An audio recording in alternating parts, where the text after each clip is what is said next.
Hi friends, இன்னைக்கு நம்ம சாதம், இட்லி, தோசை எல்லாத்துக்குமே இந்த ஒரு சாம்பார் போதும். அதை எப்படி வைக்கலாம்னு பார்க்கலாமா?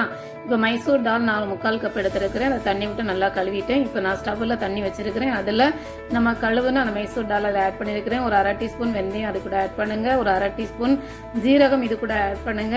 அப்புறமா 2-3 பிஞ்சு காயப்பொடி இதில் ஆட் பண்ணுங்க. அப்புறமா அது நல்லா கொதிக்கட்டும். அப்புறமா நம்ம காய்கறிகள் ஒவ்வொன்றா ஆட் பண்ணலாம். இப்போ நான் வெள்ளைப்பூடு ஒரு 10-12 வெள்ளைப்பூடு ஆட் பண்ணியிருக்கிறேன். சின்ன வெங்காயம் ஒரு 10 சின்ன வெங்காயம் ஆட் பண்ணியிருக்கிறேன். ஒரு பெரிய வெங்காயம் கட் பண்ணி ஆட் பண்ணுறேன். அப்புறமா இதெல்லாம் நல்லா மிக்ஸ் பண்ணி விடுங்க. அப்புறமா ஒரு தக்காளி அதுவும் கட் பண்ணி ஆட் பண்ணுறேன். அதுக்கப்புறம் 2 பச்சை மிளகாய் அதுவும் கட் பண்ணி இதில் ஆட் பண்ணுறேன். அதுக்கப்புறம் கேரட்டு. இப்போ எல்லாத்தையும் நல்லா கலந்து விடுங்க. அந்த பருப்பு வெந்துட்டு இருக்கும்போதே நான் ஒவ்வொரு காய்கறியாக அதில் ஆட் பண்ணுறேன். அப்புறமா சுரக்காய் நான் ஆட் பண்ணுறேன். நம்மகிட்ட என்ன காய்கறி இருக்கோ அதை வச்சு நம்ம செய்யலாம். அப்புறமா வெள்ளை பூசணிக்காய் நான் இதில் ஆட் பண்ணுறேன்.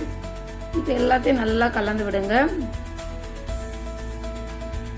இப்போ இதுக்கு சாம்பாருக்கு தேவையான அளவு உப்பு நம்ம இதில் ஆட் பண்ணலாம்.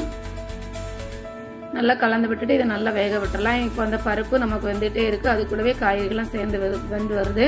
இந்த டைமில் நம்ம வீட்டிலேயே ரெடி பண்ண சாம்பார் பொடி ஆல்ரெடி நம்ம போட்டிருக்கோம் வீடியோவில். இந்த சாம்பார் பொடி ஒரு 2.5 டீஸ்பூன் நான் எடுத்துருக்கிறேன். நம்ம குவான்டிட்டிக்கு ஏற்றபடி நம்ம சாம்பார் பொடி எடுக்கணும். அப்புறமா ஒரு நெல்லிக்காய் அளவு புளி நான் ஊற வச்சுருந்தேன். இப்போ சாம்பார் பொடி கூட ஒரு 1/4 டீஸ்பூன் மஞ்சள் தூள் ஆட் பண்ணுறேன். அப்புறமா நம்ம ஊற வச்சுருந்த அந்த புளி தண்ணீரை இதில் நம்ம ஆட் பண்ணலாம். இப்போ ஒரு ஸ்பூன் விட்டு நல்லா கலக்கி விடுங்க. கட்டி எதுவும் இல்லாமல் நல்லா அந்த பொடியை நல்லா கலக்கி விட்டுட்டு அப்புறமா நம்ம சாம்பாரில் அதை நம்ம விட்டுடலாம். விட்டு நமக்கு இப்போ இதுக்கு எவ்வளோ தண்ணி தேவையோ அதுக்கேற்றபடி நீங்கள் தண்ணி ஆட் பண்ணிவிடுங்க. ஆட் பண்ணி நல்லா மிக்ஸ் பண்ணி விடுங்க. அப்புறமா உப்பு செக் பண்ணி பார்த்துடுங்க. உப்பு கம்மியாக இருந்தால் நான் கொஞ்சம் உப்பு ஆட் பண்ணுறேன். இப்போ இதை நல்லா கலந்து விடலாம்.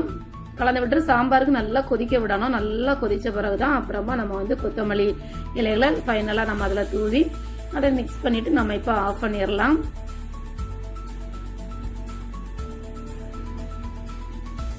இப்போ இதுக்கு நம்ம அடுத்தது ஒரு தாளிப்பு நம்ம ரெடி பண்ணலாம். இப்போ சாம்பார் நமக்கு ரெடி ஆயிட்டு இப்போ ஒரு சின்ன ஒரு கடாயில் நான் 1.5 டீஸ்பூன் ஆயில் விட்டுருக்கிறேன். அப்புறமா 1/4 டீஸ்பூன் கடுகு, அப்புறமா 2 காஞ்ச மிளகாய் அது ஒரு உள்ளி அதில் சேர்க்குறேன்.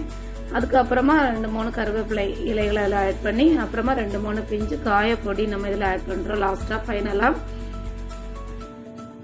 இந்த மாதிரி நீங்கள் சாம்பார் வச்சு பாருங்க. அடிக்கடி இப்படி தான் செய்வீங்க. இது ரொம்ப நல்லா இருக்கும், ரொம்ப டேஸ்ட்டாக இருக்கும், ரொம்ப திக்காக இருக்கும், நல்ல மனமாக இருக்கும். இட்லி, தோசை, ரைஸ் எல்லாத்துக்குமே இது ரொம்ப டேஸ்ட்டாக இருக்கும். நீங்களும் ட்ரை பண்ணி பாருங்க. கமெண்ட் பண்ணுங்க. மறக்காம நம்ம சேனலை சப்ஸ்கிரைப் பண்ணுங்க. பாருங்க, சூப்பரான சாம்பார் நமக்கு ரெடி ஆயிட்டு. தேங்க்யூ.